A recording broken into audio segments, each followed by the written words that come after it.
How's it going, guys? I'm back. I'm making this video because I had a good friend that I've known for many years. We've stopped communicating, at least, and face to face, that is, or over the phone. We only communicate through back channels now, for the simple fact that he became an FBI informant, and it all started when he was falsely charged with assault and battery on an officer and resisting arrest. Now, these charges were obviously made up, and he confided in me because he wanted me to know that he was approached by the FBI and asked to, if he would like to become an informant, and they would help him out with some stuff. And basically, he can do whatever he wants as far as, drugs, alcohol, you name it, and no charges would be imposed on them in return for some information. So as soon as he told me that, I said, thanks for letting me know, and that's that, and see you around, buddy. And that was the end of that friendship. But he is a man of his word, and we always talked, and he always told me if he ever worked for the government, he would let me know ahead of time, and he kept his word. And so one of the things that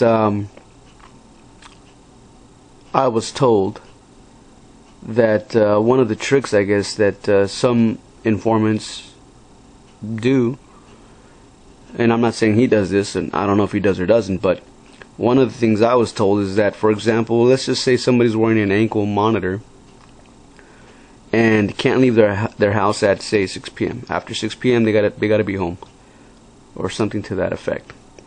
So what they'll do is they'll send this person, whoever's on probation or parole, with an ankle monitor. They will send that person to other homes or places that might be involved in criminal activity, and that way the government knows which homes are involved in criminal activity. So if you know someone that's on probation or parole or has an ankle monitor and is coming over to your house, personally, I would just be very careful with that, for the simple fact that most likely now the government's looking at my house, because if this person was supposed to be home after a certain time and instead was at my house, something's wrong.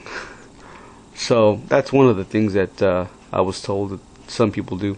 Now, not necessarily for the FBI, but just informants in general. So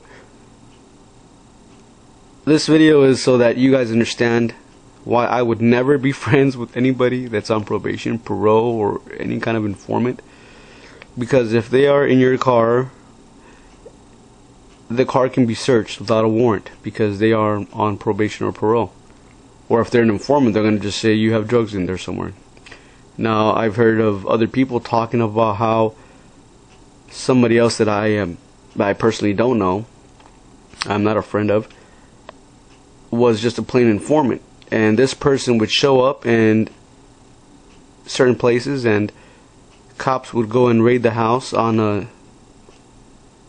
tip, anonymous tip, of course, and they would find a undisclosed amount of drugs in between the couch cushions,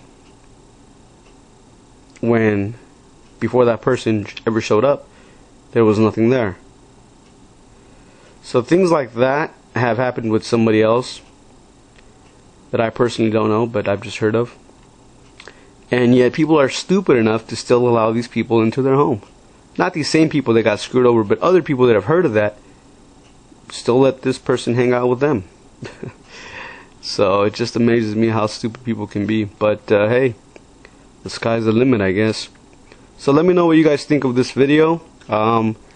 This buddy of mine, I guess communicate through back channels once in a great while, because I'm still, honestly, I'm not friends with this guy no more, for this same reason that he works for the government as an informant. But he knows that eventually he's gonna be taken in and screwed over, just like Whitey when he was working for the FBI.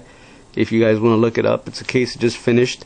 The jury, one of the jury members came out and said that they were appalled at how much information the FBI had of how this guy was committing murder, had he was racketeering, he was doing extortions, he was running all sorts of scams, hurting people, and the FBI knew it, and they were letting him do that. Eventually, FBI wanted to close up shop and said, "Okay, your time's up, and to jail you go." So, same thing's gonna happen eventually to this guy, because for now he can do whatever he wants, whatever drugs or you name it, he can go 16 to 35. Cops used to like harass this guy a lot, and now all of a sudden they won't even look at him. It's like he used to be a magnet, for cops. Now he's like the opposite, where you flip the magnet over and just pushes cops away. It's pretty funny, but once you know stuff like this, it's kind of like obvious. But if you don't know it, you can only speculate. But I know it, so. But anyways, good guy. You would never know he's an FBI informant. I don't know what he's informing them of, but this video is just to let you guys know that what it means to be an FBI informant. It's kind of like being a cop. You're getting paid to commit crimes, to catch other people committing crimes, right? I mean, same thing. So, hopefully you guys liked the video. Let me know what you guys think. Thanks for watching.